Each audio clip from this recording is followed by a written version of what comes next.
Welcome to The Making of a Nation, American History in VOA Special English. In the years just after the Civil War, America was led by Andrew Johnson.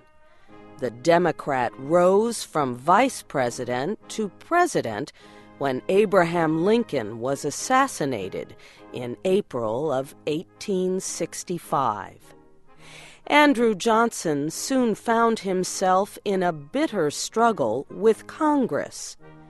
In 1868, radical members of the Republican Party held a trial in the Senate. They tried to remove the president from office. But they could not prove their charges, and their effort failed by one vote. When the trial was over, Johnson had less than a year left in office. He retired to his home in Tennessee. By then, Americans had elected a new president. This week in our series, Larry West and Shep O'Neill tell the story of the election of 1868.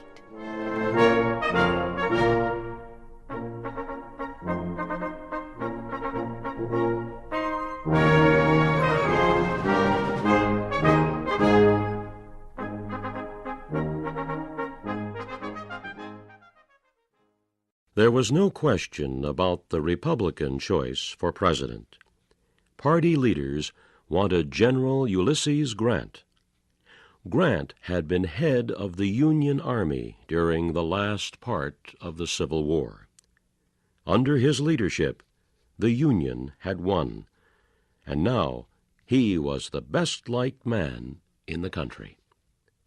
Wherever Grant went, former soldiers waited to shake the hand of the man who had led them to victory against the Confederacy.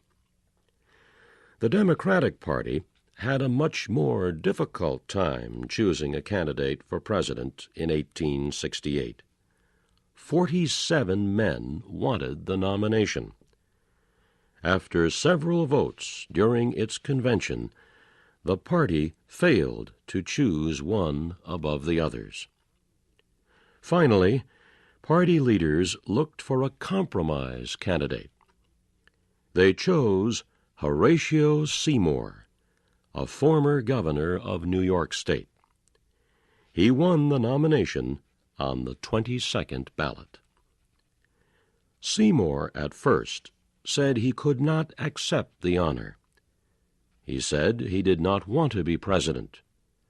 But finally, after much urging from other party leaders, he agreed to run against Grant. The presidential campaign was a strange one. Neither Grant nor Seymour campaigned very hard.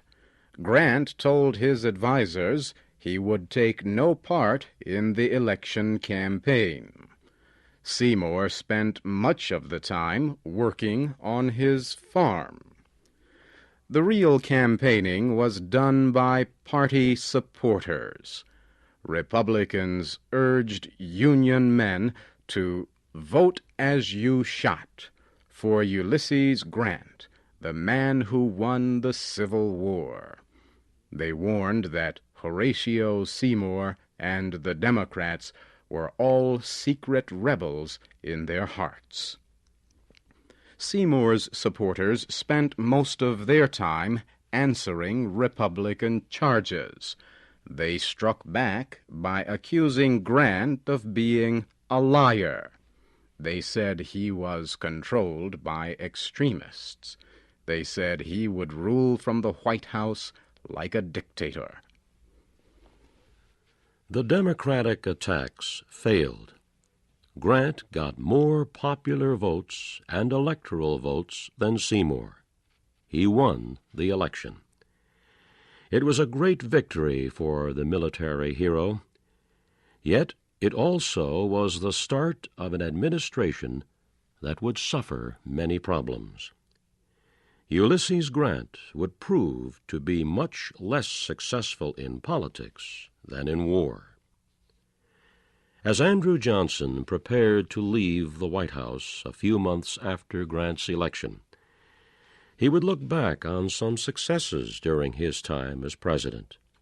True, he had lost the political fight to control the rebuilding or reconstruction of the defeated Southern states, but he had won the equally important fight to keep the presidency independent from Congress.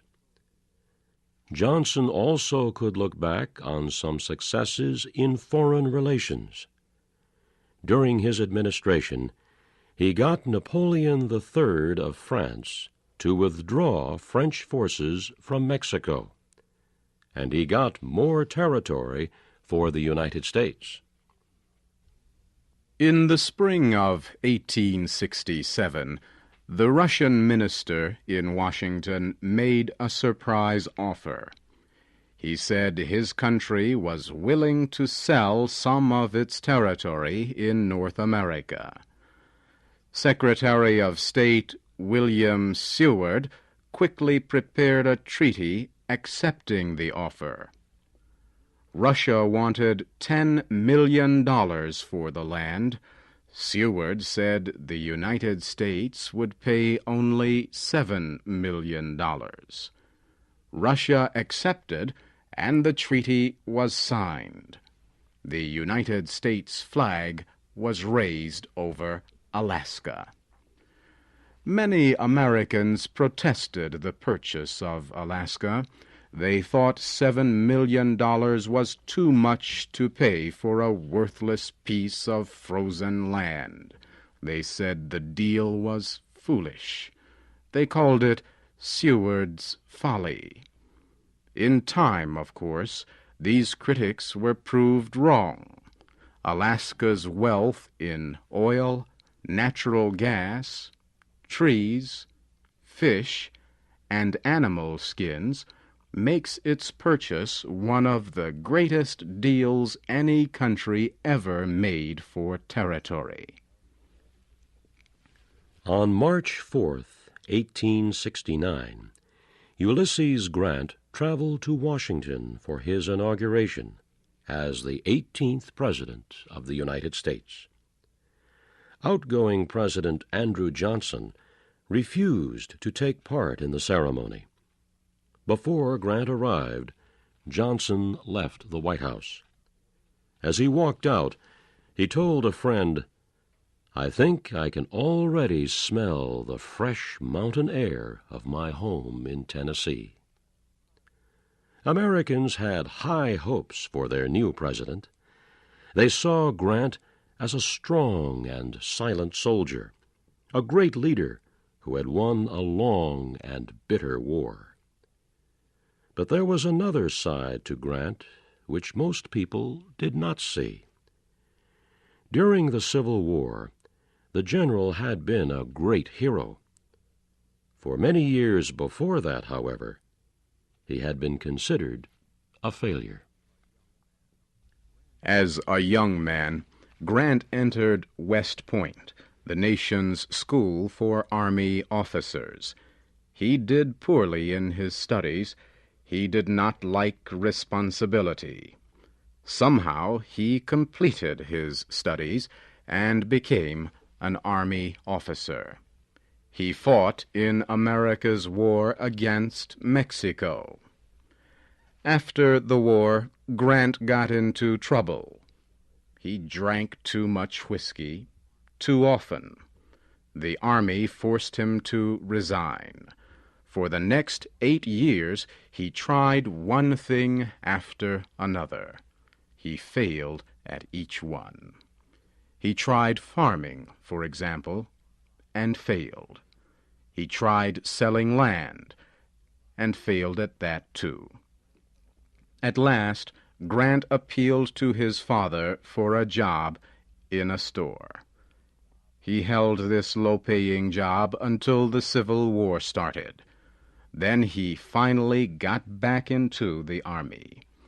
He got his chance to succeed.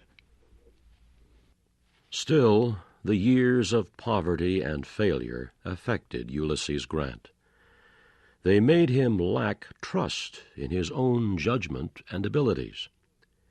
This feeling showed itself when Grant reached the White House. The new president had little knowledge of politics or government, and he refused to ask for advice from experts.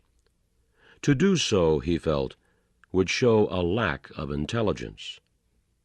For advice, he depended on close friends.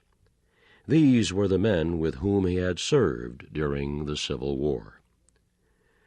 Grant had never been able to make much money. He liked and had great respect for men who had.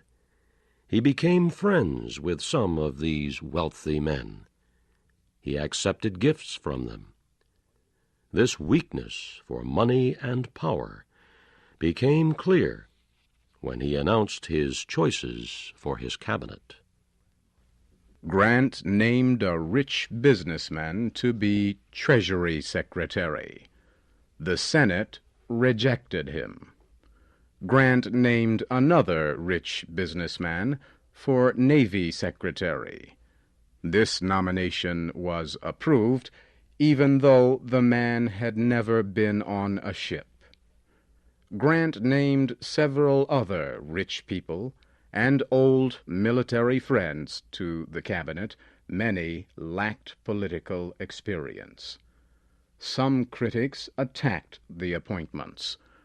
One critic said, "Never was an administration begun with more hope and less ability." The best adviser Grant named was John Rawlins as Secretary of War.